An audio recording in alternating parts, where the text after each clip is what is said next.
Assalamualaikum warahmatullahi wabarakatuh. Pada kesempatan kali ini saya akan menyelesaikan tugas mata kuliah Administrasi Kependudukan dan Lingkungan Hidup.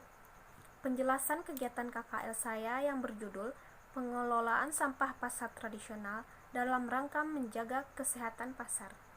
Latar belakang permasalahan, pasar tradisional adalah pasar yang berlokasi permanen, ada pengelola, dan sebagian besar barang yang diperjualbelikan adalah kebutuhan sehari-hari, dengan praktik perdagangan dan fasilitas yang digunakan sangat sederhana.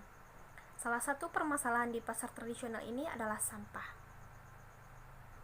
Sebagian besar perdagangan di pasar menghasilkan sampah organik dengan volume yang besar karena utamanya merupakan sampah yang berasal dari sayuran dan buah-buahan.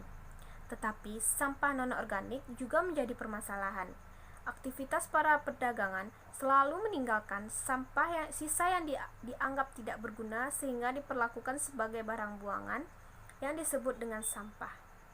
Pasar tradisional memiliki dampak positif dan dampak negatif. Yang pertama, dampak positifnya yaitu meningkatkan restribusi daerah, penyerapan tenaga kerja di area pasar, dan mempermudah warga sekitar untuk membeli kebutuhan harian.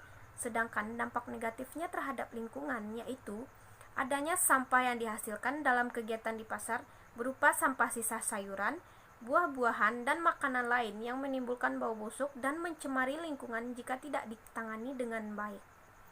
Tujuan kegiatan KKL ini sendiri yang pertama, untuk memenuhi tugas mata kuliah Administrasi Kependudukan dan Lingkungan Hidup. Yang kedua, untuk memperoleh gambaran bagaimana pengelolaan sampah di pasar tradisional.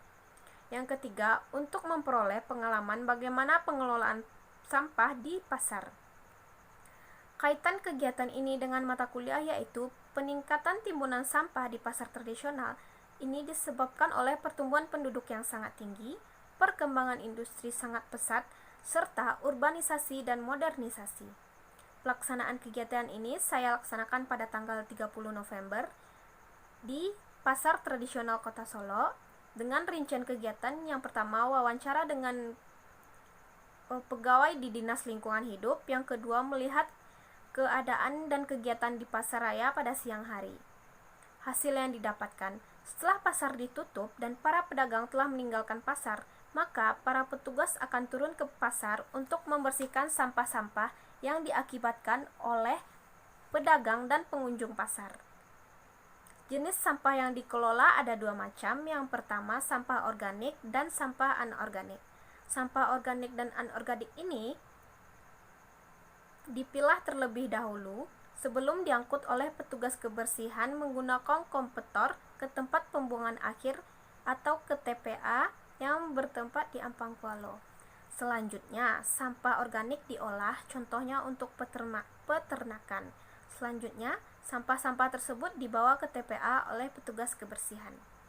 Untuk kesadaran masyarakat sendiri terhadap sampah, ada yang peduli dan ada yang tidak. Contohnya, ada para pedagang yang mengumpulkan sampah di sekitarnya agar petugas mudah dalam membersihkan sampah, namun ada juga para pedagang yang membiarkan sampah-sampah tersebut bertebaran di sekitarnya. Kesimpulan dari kegiatan ini, yang pertama, sampah-sampah sisa kegiatan pasar dibersihkan oleh para petugas setelah kegiatan pasar selesai. Yang kedua, sampah dipilah terlebih dahulu, mana yang bisa diolah kembali dan mana yang tidak sebelum diangkut ke tempat pembuangan akhir atau ke TPA oleh para petugas.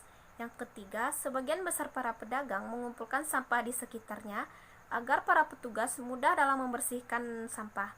Namun, ada juga sebagian masyarakat yang membiarkan sampah di sekitarnya bertebaran dan membiarkan para petugas untuk membersihkannya. Nah, sekianlah penjelasan dari kegiatan KKL saya yang saya laksanakan pada tanggal 30 November 2020 di Pasar Tradisional Kota Solo. Jika ada kesalahan kata, saya mohon maaf. Assalamualaikum warahmatullahi wabarakatuh.